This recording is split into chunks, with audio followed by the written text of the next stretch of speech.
എനിക്കൊരു grand idea തോന്നുന്നുണ്ട്. लेकिन बीफ नहीं खाऊंगी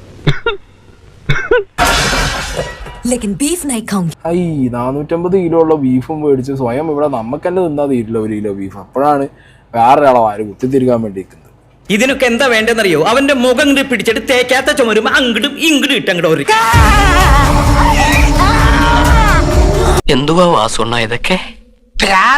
അതല്ലെങ്കിലും ബീഫ് മാത്രം കൊടുക്കരുതെന്നാണ് നാറി ഇത് എഴുതിയവനോടാ പറയുന്നത്.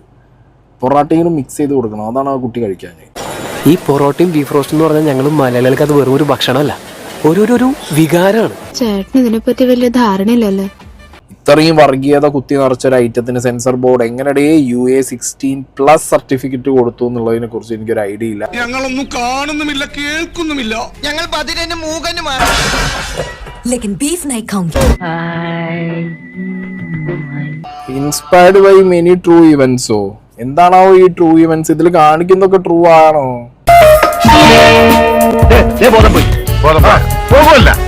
അത് നിങ്ങൾ ട്രൂ ആന്ന് പറഞ്ഞ് എഴുതി കാണിച്ച് നോർത്തുള്ളവന്മാരെ പുളകം കൊള്ളിക്കാനാണോ? വേറെ ആൾക്കാരെ കുറിച്ച് ഇല്ലാത്തത് പറയാന്ന് വെച്ചാൽ മോശമല്ലേ എന്തേട്ടാ? നീയല്ലോ പറയുന്നത് ഞാനല്ലേ? മൂക്ക് പൊട്ടിക്കുന്നു, ബീഫ് കഴിച്ചു പൊട്ടിക്കുന്നു. എന്താ പൊന്നളിയാ, ഇത് എഴുതിയവനെ കൊണ്ടുവാ.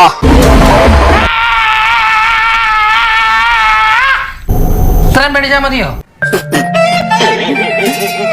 ഇതിന് അപരാധം എന്നാണ് പറയേണ്ടത്, പച്ച അപരാധം. 100% ഞാൻ യോജിക്കുന്നു. ഈ ബീഫ് കഴിക്കുന്ന ഈ കോമഡി സാധനമൊക്കെ വെച്ചിട്ട് എടാ ഈ മതം കൺവേർട്ട് ആവുന്നത് ബീഫ് കഴിക്കുന്നത് തമ്മിൽ എന്ത് വന്നെന്ന് എനിക്ക് ഒരു പിടുത്തവും കിട്ടുന്നില്ല. ഇവൻ സമനില തെറ്റി ചെയ്യുന്ന ഈ ഇടയായിട്ട് ഇതിന്റെ സ്ഥിരം പരിപാടിയാണ്. ഇത് ലവ് ജിഹാദ് എന്ന് പറഞ്ഞ ടേം ഉപയോഗിക്കാതെ എന്നാൽ അതിലേക്ക് കണക്റ്റഡ് ആക്കി കൊണ്ടുവന്ന് ഒരു ഐറ്റം ഇതുപോലൊക്കെയുള്ള മാരണങ്ങൾ എന്റെ തലയിലാണ് വന്നപ്പെടുന്നത്. ഇത് ദ കേരള സ്റ്റോറി എന്ന് പറഞ്ഞതിനേക്കാൾ, അതായത് പാർട്ട് 1 ഭീകരത കൂടിയ ഒരു പോയിസൺ ആണ് ഈ 2 എന്ന് പറയുന്നത്. കയ്യിൽ 5 പൈസ ഇല്ലാത്ത നേരത്തെ ഓരോ കോമാളികള് ഇനി മേലാൽ ഈ വേഷം കെട്ടുമായിട്ട് എന്റെ വീട്ടുമുറ്റത്ത് വന്നാലുണ്ടല്ലോ അതിന്റെ മുട്ടുകാലി ഞാൻ തന്നെ പിടിക്കും. എല്ലാം ഞാൻ കടിച്ചു പിടിച്ചോണ്ട് നിൽക്കണം. എനിക്ക് ചൊറിഞ്ഞോണ്ട് വരുത്തും, എന്നെ കൊണ്ട് പറയിപ്പിക്കരുത്.